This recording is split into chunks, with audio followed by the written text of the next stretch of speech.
शोध हुए हैं। आप तो केवल एक दो का ही नाम जानते हो, कपालभाति और भ्रामरी, लेकिन इसके अतिरिक्त भी बहुत सारे प्राणायाम हैं जो शरीर के विभिन्न तंत्रिकाओं को और अंगों को ऐसा प्रभावित करते हैं कि अगर वो निष्क्रिय अंग भी है तो काम करने लगता है।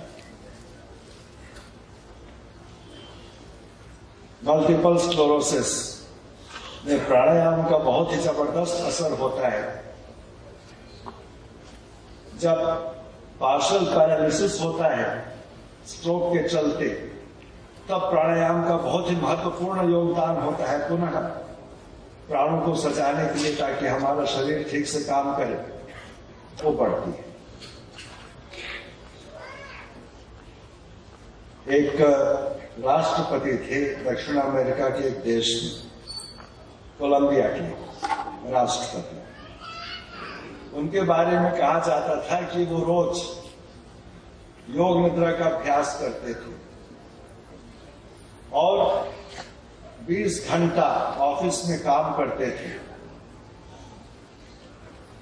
उनके जितने भी आस पड़ोस के लोग रहते थे, मंत्री और सचिव वगैरह, सब परेशान, क्योंकि 20 घंटा काम करना और 1 घंटा जा करके योग निद्रा करके फिर से फ्रेश होकर के आ जाना, और वो बेचारे लोग सवेरे से रात तक अपना काम कर रहे हैं। समझ में नहीं आता था कि क्या ये रहस्य है। एक वार्ता में उनसे पूछा गया कि आप 20 घंटा काम कैसे करते हैं। उन्होंने कहा कि मेरे काम करने का एक ही रहस्य है, मैं योग निद्रा करता हूं अपने आप को तनाव मुक्त करने के लिए, और उसके बाद प्राणायाम करता हूं अपने आप को ऊर्जा युक्त करने के लिए।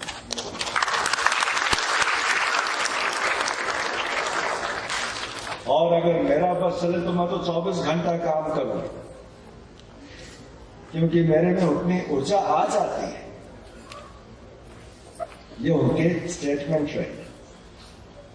तो देखिए, यहां पर 2 चीजों को उन्होंने बतलाया। एक शिथिलीकरण की क्रिया योग निद्रा, जिसे तनाव मुक्ति, और एक प्राणायाम का अभ्यास, जिसे ऊर्जा में वृद्धि। और मात्र इन 2 अभ्यासों के बल पर वो अपना पूरा कार्यकाल सुचारू रूप से संपन्न करते हैं।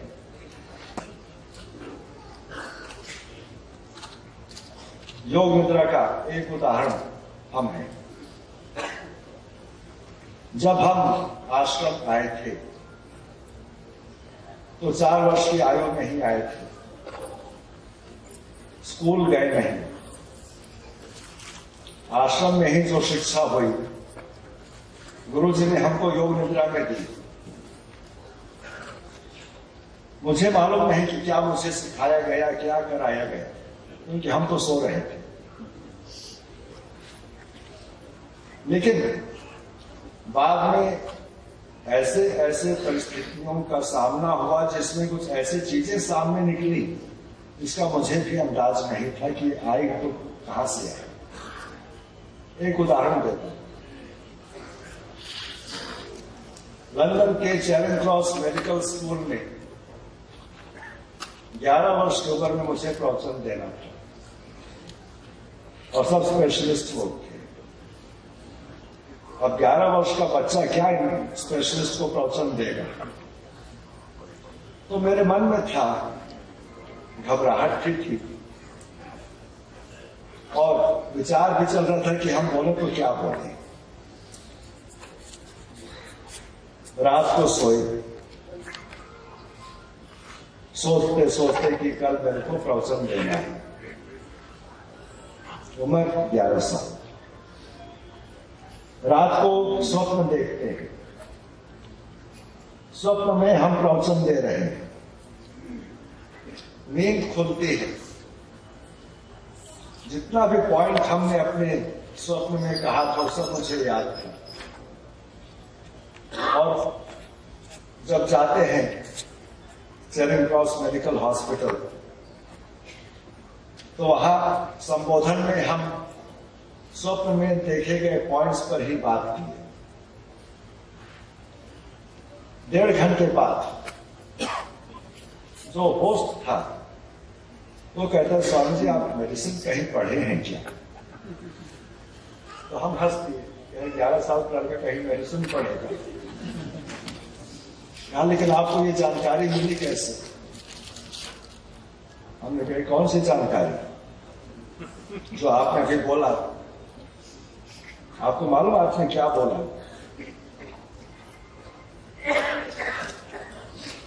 मालूम तो था नहीं कि क्या बोले।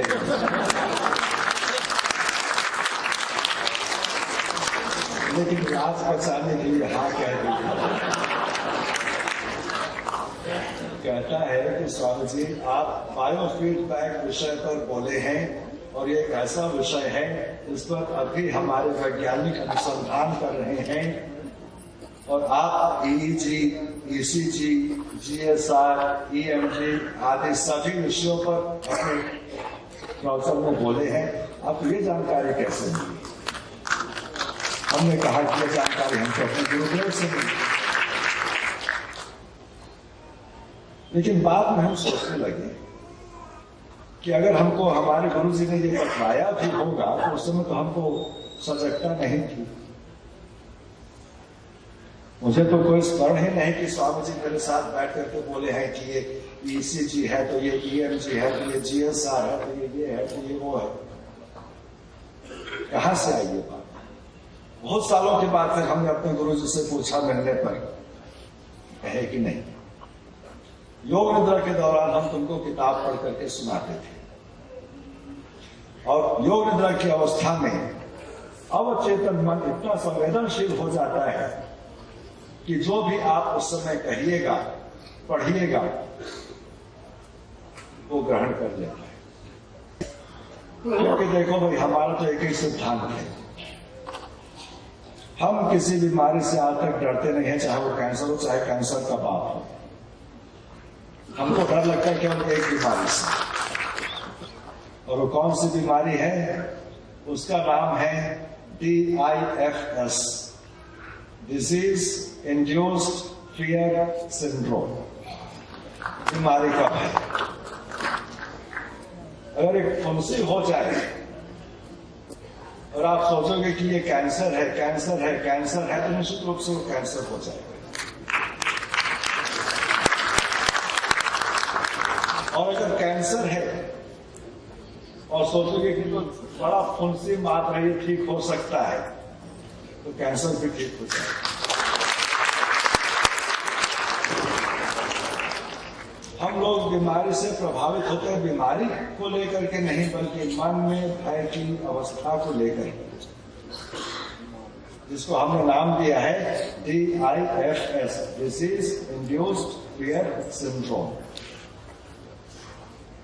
और योग निद्रा में वो पूरा साफ हो जाता है, भय समाप्त हो जाता है, तो मन पुनः एक सकारात्मक भूमिका में आ जाता है और नकारात्मक क्लेश से मुक्ति मिलती है। आपको याद होगा बहुत साल पहले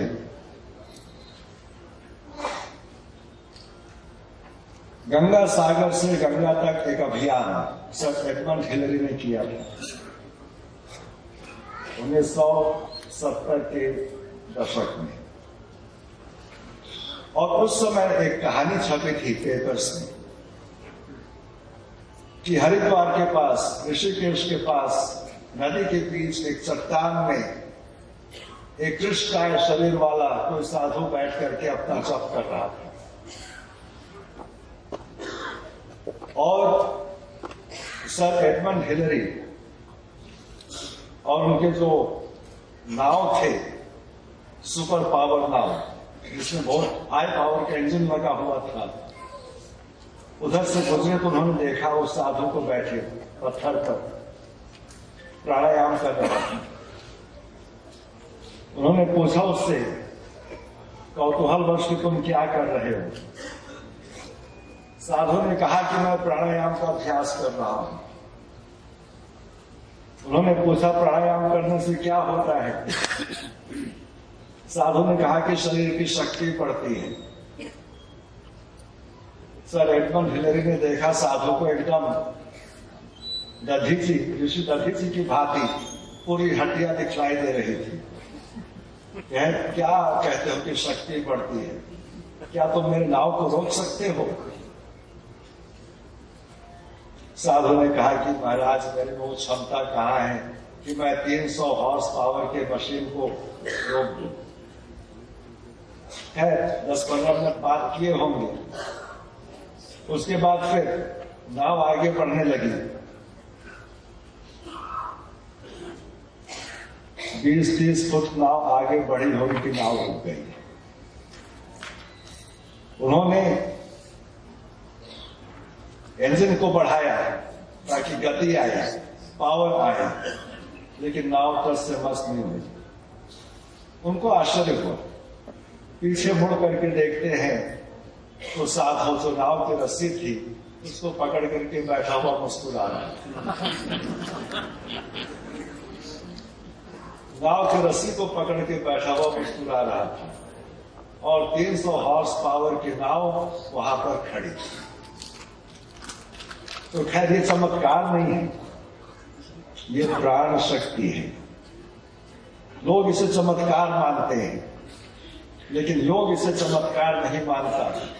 योग कहता है कि हमारे शरीर के भीतर में वो शक्ति है, वो ऊर्जा है